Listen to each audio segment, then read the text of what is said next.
എല്ലാവർക്കും എൻ്റെ സ്നേഹവന്ദനം. ഒരിക്കൽ കൂടെ സ്പിരിച്വൽ മോസസിലേക്ക് സ്വാഗതം.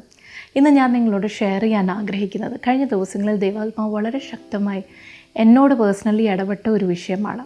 ഞാൻ വിശ്വസിക്കുന്നു അത് നിങ്ങളിൽ പലർക്കും അതൊരു അനുഗ്രഹമായി തീരുമെന്ന് ഞാൻ വിശ്വസിക്കുന്നു. അതുകൊണ്ടാണ് ഞാൻ അത് ഷെയർ ചെയ്യാൻ ഓർത്ത്.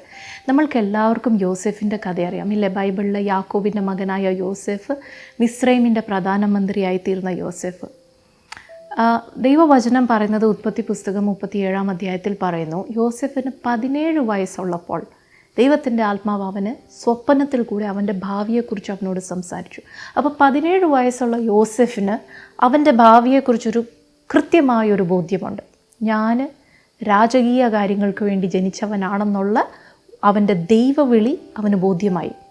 പക്ഷെങ്കിൽ അതേ അവൻ്റെ മേലുള്ള വിളി കാരണം അവൻ്റെ സഹോദരന്മാർ അവനോട് അസൂയ തോന്നി. അവരുടെ അസൂയ കാരണം അവരവനെ ഒരു അടിമയായിട്ട് മിസ്രൈമിലേക്ക് വിറ്റ് കളഞ്ഞു. അപ്പം നമ്മൾ പലപ്പോഴും ഓർക്കും യോസെഫിൻ്റെ സഹോദരങ്ങൾ അവനെ വിറ്റാലും ദൈവം അവനോട് കൂടെ ഉണ്ടായിരുന്നല്ലോ, മിസ്രൈമിൻ്റെ അവനെല്ലാം നന്മയായിട്ട് ഭവിച്ചു. ശരിയാണ്, മിസ്രൈമിൽ അവൻ നന്മ അനുഭവിച്ചു, ഇതൊക്കെ ശരിയാണ്. പക്ഷേ മിസ്രൈമിൽ ചെന്ന് നന്മ അനുഭവിക്കുന്നതിന് മുമ്പ് മിസ്രൈമിൽ യോസെഫ് കുറേ കഷ്ടപ്പാട് അനുഭവിച്ചു, ഒരുപാട് കഷ്ടത അനുഭവിച്ചു. ഇത് നമ്മൾ എവിടെ വായിക്കുന്നത്? സങ്കീർത്തനങ്ങളിൽ. സങ്കീർത്തനം 105-ാം സങ്കീർത്തനം എന്നോടൊപ്പം നമുക്കൊന്ന് ഒന്നിച്ച് വായിക്കാം. 105-ൻ്റെ 17, 18, 19, 20 വാക്യങ്ങൾ വേഗത്തിലൊന്ന് വായിച്ചു പോകാം. സങ്കീർത്തനം 105-ൻ്റെ 17 പറയുന്ന, and he sent a man before them, Joseph sold as a slave. അവിടെ പറയുന്നത് ദൈവം അവർക്ക് മുൻപായിട്ട് ഒരു മനുഷ്യനെ, യോസെഫ് എന്ന പേരുള്ളൊരു മനുഷ്യനെ അയച്ചു. അപ്പം ദൈവമാണ് അയച്ചത്. പക്ഷെ എങ്ങനെയാണ് അയച്ചത്? ഒരടിമയായിട്ട്, ഒരു ദാസനായിട്ട് മിസ്രൈമിലേക്ക് വിറ്റു. ദൈവം അയച്ച ആ ഒരു റൂട്ട് നമ്മൾ കണ്ടോ? ഞാൻ വിചാരിക്കുക, യോസെഫിനെ സഹോദരന്മാർ വിൽക്കുമ്പോൾ യോസെഫ് അവിടെ കരയുന്നുണ്ടായിരിക്കും. അവിടെ കിടന്ന് കരയുമ്പോൾ, അച്ചാച്ചാ എന്നോടിത് ചെയ്യരുത്, അല്ലെങ്കിൽ ചേട്ടാ എന്നോടിത് ചെയ്യരുതെന്ന് വിളിച്ച് കരയുമ്പോഴുണ്ടല്ലോ, യോസെഫ് ഒരിക്കലും വിചാരിച്ചു കാണത്തില്ല ഇത് ദൈവത്തിൻ്റെ വഴിയാണെന്ന്. വിളിയിലേക്കുള്ള അയക്കാനുള്ള ദൈവത്തിൻ്റെ വഴി, ദൈവത്തിൻ്റെ മാർഗം എന്നതാ ഒരടിമയായിട്ട്. പലപ്പോഴും നമ്മുടെ ജീവിതത്തിൽ നമ്മൾ പ്രശ്നങ്ങൾ നേരിടുമ്പോൾ, സങ്കടത്തിൽ കൂടെ പോകുമ്പോൾ നമ്മൾ ഓർക്കും, അപ്പ ഇതല്ലല്ലോ നീ പ്രവചിച്ചപ്പം പറഞ്ഞത്, ഇങ്ങനൊന്നും അല്ലായിരുന്നല്ലോ. ശരിയാ, പക്ഷേ നമ്മൾ തിരിച്ചറിയാറില്ല അത് ദൈവത്തിൻ്റെ വഴിയാണ്, ദൈവത്തിൻ്റെ മാർഗമാണ് നമ്മളുടെ മേലുള്ള വിളിയിലേക്ക് നമ്മളെ എത്തിക്കാനുള്ള ദൈവത്തിൻ്റെ വഴി. അതിനുശേഷം അവിടെ പറയുന്നത് ഇതിൻ്റെ 18-ാം വാക്യത്തിൽ, ദേ ബ്രൂസ്ഡ് ഹിസ് ഫീറ്റ് വിത്ത് ഷാക്കിൾസ്. മലയാളം ബൈബിളിൽ പറയുന്നത് അവൻ്റെ കാലുകൾ വിലങ്ങിട്ടു എന്ന് പറയുന്നത്. പക്ഷേ ഇവിടെ പറയുന്നത് ബ്രൂസ്ഡ്, അത് അവനെ മുറിവേൽപ്പിച്ചു. ഈ വിലങ്ങുകൾ അവൻ്റെ കാലിൽ ഇടുമ്പോൾ, ഈ ഷാക്കിൾസ് അവനിങ്ങനെ നടക്കുമ്പോൾ അതിങ്ങനെ കാലിലിങ്ങനെ ഒരഞ്ഞ് സ്കിന്ന് മുറിഞ്ഞ് ദശയെല്ലാം മുറിഞ്ഞ് അതിൽ നിന്നിങ്ങനെ രക്തം ഇങ്ങനെ ഒഴുകുക. അപ്പം നടക്കുമ്പോൾ എല്ലാം ഇതിങ്ങനെ വേദന എടുത്ത് രക്തം ഒഴുകി നടക്കുന്നു. എത്ര നാൾ ഈ ആ ഒരു കാരാഗ്രഹത്തിൽ അങ്ങനെ അനുഭവിച്ചു? ആ വർഷങ്ങൾ നമുക്ക് എക്സാക്റ്റ് കണക്കറിയത്തില്ല, പക്ഷെ കുറേ നാൾ അനുഭവിച്ചു. അതിനുശേഷം പറയുന്നത് his neck was put in ions. അവൻ്റെ ഇരുമ്പ് ചങ്ങലകളാണ് അവൻ്റെ കഴുത്തിൻ്റെ മേൽ. അപ്പോൾ അതിങ്ങനെ കഴുത്തേൽ ഒരയുക. ഹെവി അയൺ ചെയിൻസ് എന്നാണ് വേറെയൊരു ട്രാൻസ്ലേഷനിൽ പറയുന്നത്. അപ്പോൾ അവൻ്റെ ഷോൾഡറും നെക്കും എല്ലാം ഹെവി അയൺസ്. അപ്പോൾ ഇതിൻ്റെ വെയിറ്റും ഇതിങ്ങനെ ഒരയുമ്പം സ്കിന്ന് മുറിയുന്നു. ഒന്ന് വെയിറ്റ് കാരണം തോളിനൊക്കെ എന്തോ വേദന. ഇതെപ്പോഴും ഇങ്ങനെ കിടക്കുക കേട്ടോ. നമ്മളൊക്കെ ഒരു ബാഗ് തോളിലെടുത്ത് കുറച്ച് കഴിയുമ്പോൾ നിന്ന് തോളിന് വേദന എടുക്കത്തില്ലേ? ഇതങ്ങനെയൊന്നുമല്ല, ഇരുമ്പ് ചെയിൻസ് ഇങ്ങനെ കിടക്കുക. അപ്പോൾ തോളിന് വേദന, മസിൽ വേദന, എല്ലിന് വേദന. എല്ലൊക്കെ ഇങ്ങനെ ഈ സ്കിന്നൊക്കെ ഇങ്ങനെ ഒരഞ്ഞ് പൊട്ടി എല്ലൊക്കെ ഇങ്ങനെ കാണാവുന്നതുപോലെ ഭയങ്കര വേദനയിൽ കൂടിയാണ് യോസെഫ് ആ കാരാഗ്രഹത്തിൽ അത്രയും നാൾ കിടന്നത്. എത്ര നാളാണ് ഈ വേദന അനുഭവിച്ച്, എത്ര നാളാണ് ഈ കഷ്ടപ്പാട് അനുഭവിച്ച്? അതിൻ്റെ അടുത്ത വാക്യം പറയുന്നത് verse 19, till what he foretold came to pass, till the word of the Lord proved him true. ദൈവത്തിൻ്റെ വചനം അവനെ ടെസ്റ്റ് ചെയ്ത് അവനെ പ്രൂവ് ചെയ്യുന്നിടത്തോളം അവൻ അനുഭവിച്ചു. അതായത് ഇംഗ്ലീഷ് ബൈബിളിൽ ഇതിങ്ങനെ ഒരു സീരീസായിട്ട് കിടക്കുന്നു. മലയാളം ബൈബിളിൽ ആ 2 വാക്യങ്ങളിൽ മേളിലും താഴെയായിട്ടാണ് കിടക്കുന്നത്. മലയാളം ബൈബിളിൽ പറയുന്നത് ദൈവത്തിൻ്റെ ആലോചനയാൽ അവന് ശോധന വന്നു എന്ന് പറയുന്നു. പക്ഷെങ്കിൽ ഇതിൻ്റെ പല ട്രാൻസ്ലേഷൻസ് ഞാൻ എടുത്ത് നോക്കി. ദൈവത്തിൻ്റെ ആലോചനയാൽ അവന് ശോധന വരുന്നു. അപ്പോൾ ഹീബ്രു ബൈബിളിൽ പറയുന്നത് ദൈവവചനം അവനെ ടെസ്റ്റ് ചെയ്തു. ഇതിലേറ്റവും എനിക്ക് ഇൻട്രസ്റ്റ് ആയിട്ട് തോന്നിയ ഒരു വേർഷനാണ് ഹിന്ദി ബൈബിൾ. ഹിന്ദി ബൈബിളിൽ പറയുന്നത് കസോട്ടി പേ കസ്താറഹ, അതായത് അതിൻ്റെ ഒരു ലിറ്ററൽ ട്രാൻസ്ലേഷൻ നമ്മൾ ഇംഗ്ലീഷിൽ ചെയ്യുവാണെങ്കിൽ tested on A touch stone. ഈ ടച്ച് സ്റ്റോൺ എന്ന് പറയുന്ന സാധനം ഒരു സൈസ് കല്ല, ഒരു കറുത്ത സ്മൂത്തായിട്ടുള്ള കല്ല്. ആ കല്ല് ഉപയോഗിക്കുന്നത് ഈ സ്വർണ്ണപ്പണിക്കാർ സ്വർണ്ണവും വെള്ളിയും അതിൽ ഉരച്ച് 24 കാരറ്റ് പ്യുവർ ഗോൾഡ് ആണോ എന്ന് നോക്കുന്നത് ഈ ടച്ച് സ്റ്റോണിൽ ഉരച്ച്. അതായത് ദൈവവചനം പറയുന്നത് ദൈവത്തിൻ്റെ വചനം യോസേഫിൻ്റെ ജീവിതത്തിൽ ഒരു ടച്ച് സ്റ്റോൺ ആയിരുന്നു. അവനെ ഇങ്ങനെ പ്യുവറാക്കി, അവൻ പ്യുവറായി അവൻ്റെ വിളിയിലെത്താൻ വേണ്ടി പെർഫെക്റ്റ് ആകുന്നിടത്തോളം അവനെ ഇങ്ങനെ ശോധന ചെയ്ത് അവൻ അനുഭവിച്ചു ദൈവവചനം. അതായത് ദൈവത്തിൻ്റെ കരം അതിനകത്തൊക്കെ അവൻ്റെ കൂടെ ഉണ്ടായിരുന്നു.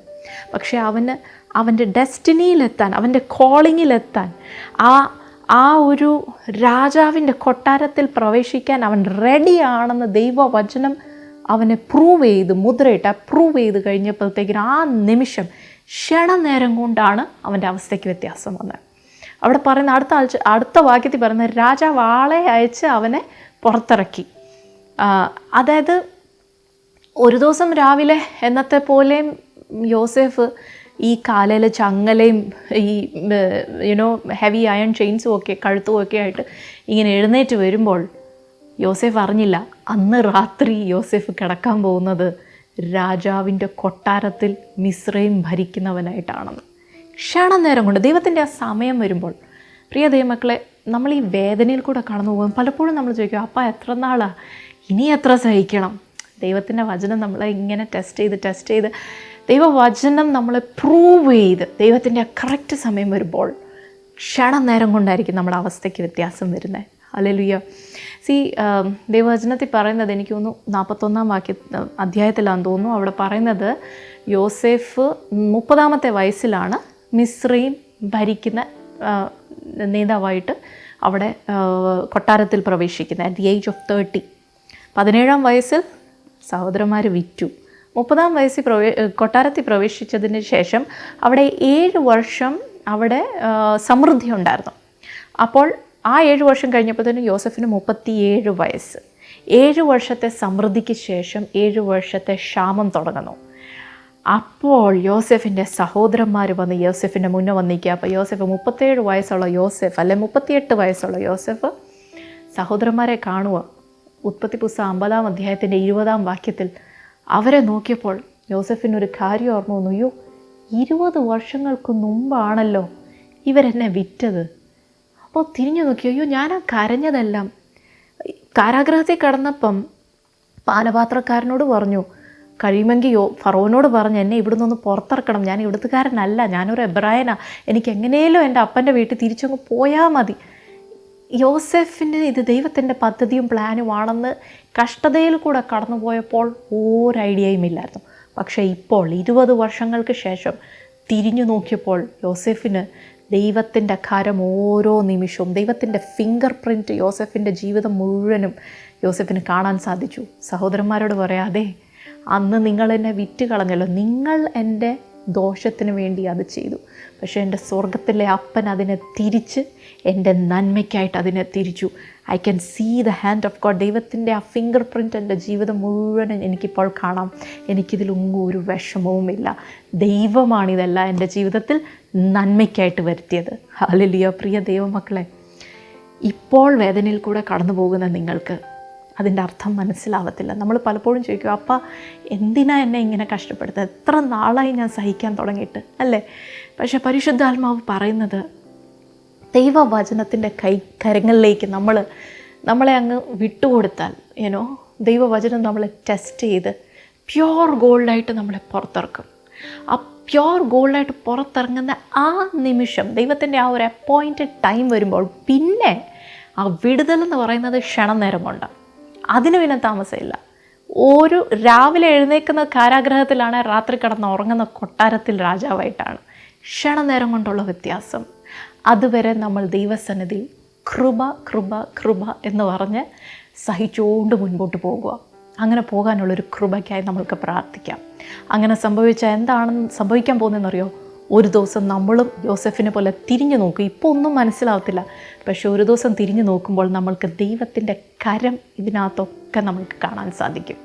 ഹല്ലേലൂയ. പ്രാർത്ഥിക്കാം. പരിശുദ്ധനായ ദൈവമേ, എൻ്റെ ശബ്ദം കേൾക്കുന്ന ഓരോരുത്തരെയും അങ്ങയുടെ കരങ്ങളിലേക്ക് ഏൽപ്പിച്ച് പ്രാർത്ഥിക്കുന്നു. പ്രത്യേകിച്ച് പിതാവേ, വേദന അനുഭവിക്കും, കഷ്ടത്തിൽ കൂടെ കടന്നു പോകുന്ന ഓരോരുത്തരെയും അങ്ങയുടെ കൃപയ്ക്ക് വേണ്ടി പ്രാർത്ഥിക്കുന്നു. അവരുടെ മേലിൽ അങ്ങയുടെ കരമുണ്ടായിരിക്കണമേ, സൂക്ഷിക്കണമേ. യോസെഫ് പൊന്നുപോലെ പുറത്തു വന്നതുപോലെ, ഇയ്യോബ് പൊന്നുപോലെ പുറത്തു വന്നതുപോലെ അപ്പ ഞങ്ങൾക്കും അങ്ങയുടെ സന്നിധിയിൽ പൊന്നുപോലെ പുറത്തു വരാനുള്ള കൃപ തരണം. സ്തോത്രം. ഒരു ദിവസം ഞങ്ങളും പുറകോട്ട് നോക്കി, യെസ്, ദൈവം ഞങ്ങളുടെ കൂടെ ഉണ്ടായിരുന്നു, ഇത് എൻ്റെ ദൈവം എല്ലാം പിശാച് ഞങ്ങളുടെ ദോഷത്തിനായിട്ട് ചെയ്തതെല്ലാം എൻ്റെ അപ്പൻ എൻ്റെ നന്മയ്ക്കായി ചെയ്തു എന്ന് പറയാനുള്ള കൃപ ഞങ്ങൾക്ക് ഓരോരുത്തർക്കും തരണമേ. പ്രാർത്ഥന കേട്ട കൃപയ്ക്കായി സ്തോത്രം. യേശുവിൻ്റെ നാമത്തിൽ തന്നെ ആമേൻ. ആമേൻ. God bless U.